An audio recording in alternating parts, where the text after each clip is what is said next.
all gonna get drunk and get laid. We'll just go kind of go left. Well, we'll go right to left, and we're going to start with this gentleman right here, sir. Rocket, just kick off the day well.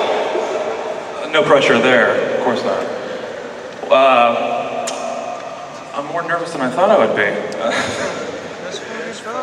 I would like to know. I'm a big fan of Ben Affleck, and I've always.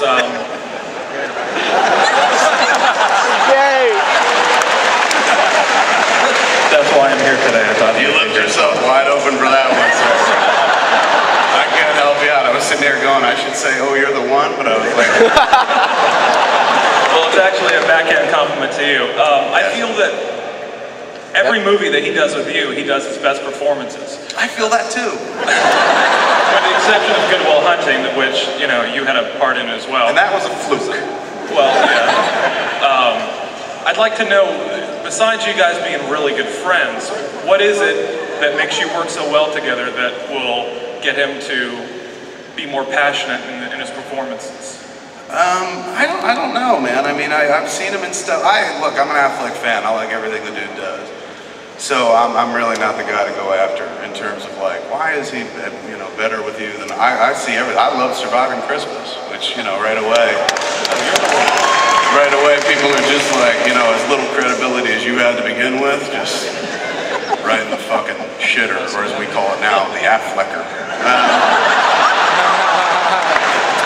But I think the dude's a hell of an actor, man. I think he's really good and whatnot. And I thought, like, even with something like Surviving Christmas, like, you know, it was during the dog pile where, like, everything he did was shit and whatnot, and that's what the critics were saying. But he's really great, but he's typical Ben to me. Like, he gives another good performance and shit, and it's weird to watch people kind of shit on him for a little while. A man took it hard up the ass like a fucking bug, you know? It's really... Give an Oscar for his troubles and shit, you know? Never mind Hollywoodland. If I was him and I got up and if he wins an award later in the year, or next year, I would just be like, this is for Gigli, and have the audience be like, oh, fuck you, give it back. But I don't know, I mean, I don't know what he does when he's not with me, when he's with other directors and shit like that. All I know is that I heard in my head when I was writing it, not the one that he hears in his head when he's standing in front of the mirror doing his lines and shit like that. I like to go for the one that's in my head, so I tend to push a little harder. I mean, I've known him for a few years, so it helps. I knew him before he was very famous, so that also, maybe that's why it kind of feels the way it does. Good enough? Everything got dark, I can't see anybody. I'm over here still. All right, thank you. All right.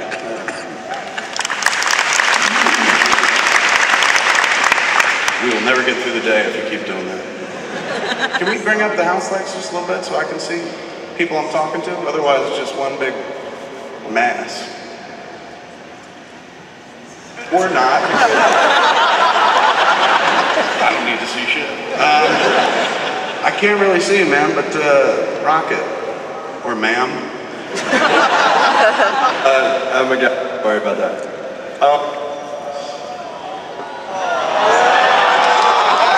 It's like Chevy Chase and Spies Like Us.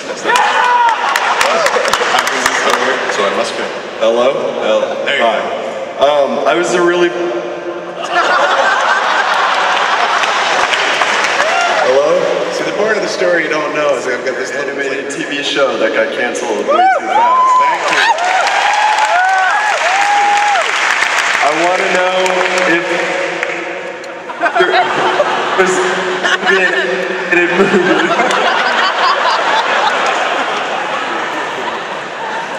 the animated movie, is it still going to happen?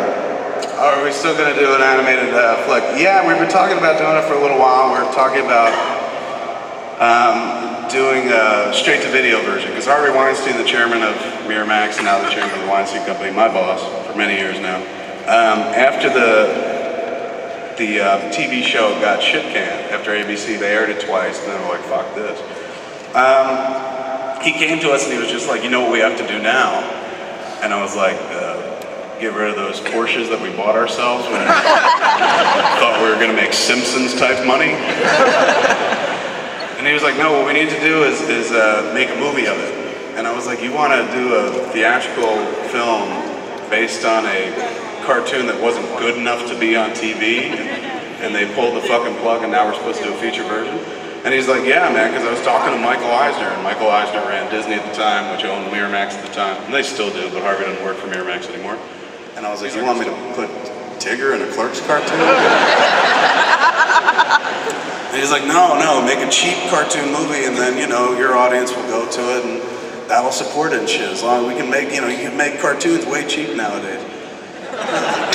Like, I was hoping it was the cartoon. I was just like, dude, just because you want a job where you can roll into work in your pajamas and it don't matter, like, that's not a good enough reason to do it. He loves doing the cartoon. He loves doing cartoon voices, but at the end of the day, in the cartoon, he does his same fucking voice, so I don't understand why he's so into it and whatnot.